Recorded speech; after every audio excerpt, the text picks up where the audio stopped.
Hey bro, kumusta?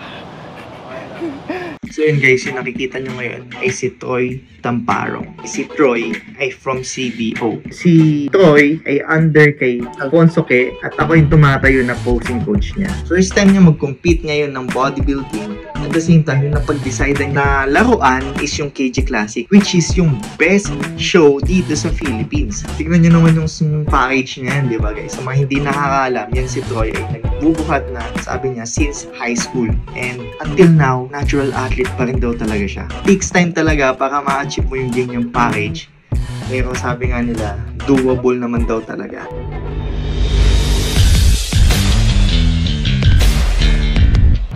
So yun guys, so nandito tayo ngayon sa BGC dahil kikitain natin yung isa sa mga posing client natin na taga Davao. Magko-compete daw siya sa Sabado. Ang problema, magka-classic pala siya. So yung pinapractice namin, puro men's physique lang. Ilang days out? 5 days out, So tignan nyo ang mangyayari dito. Yes.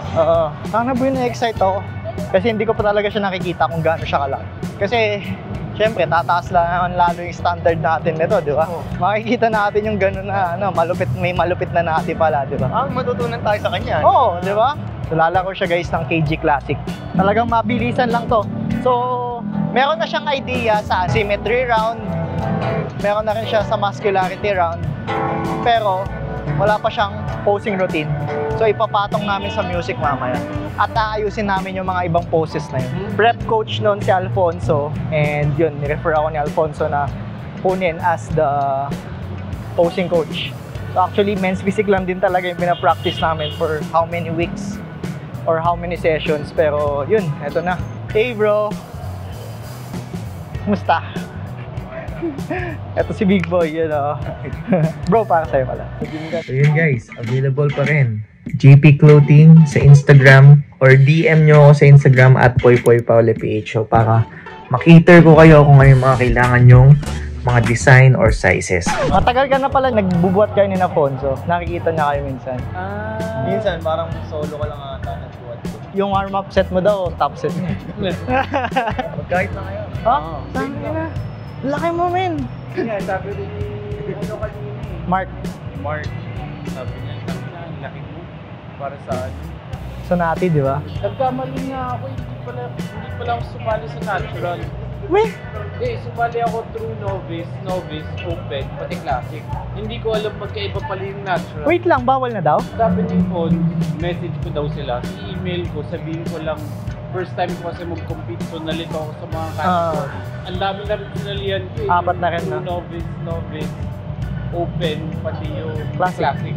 Maganda pa rin makuha niya rin muna yung para sa kanya din na... Hindi ako. Sa Nati, bagay. no? Sayang yun eh.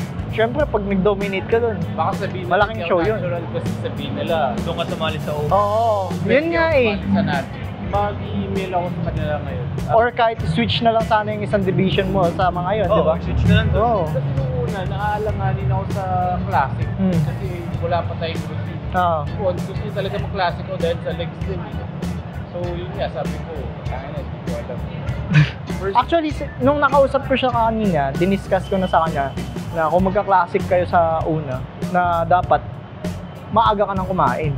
Oo nga. Oo, kasi para sa dulo, alalay na lang kayo. Habang niro-rotate mo ito paharap, ito i-rotate mo palikod. Yan. Ito yung normal stance mo ngayon, di ba? Pwedeng yan lang. Okay? Meron din kasi mga iba sa classic na rotate nyo lang din yan. Maganda. Optics. Ano ba yun? Ay hindi. During the lat spread pala, sorry, buti na tanong mo. Same yung foot placement mo sa back double bicep. Okay. Sa likod? Okay. Nice. Nice.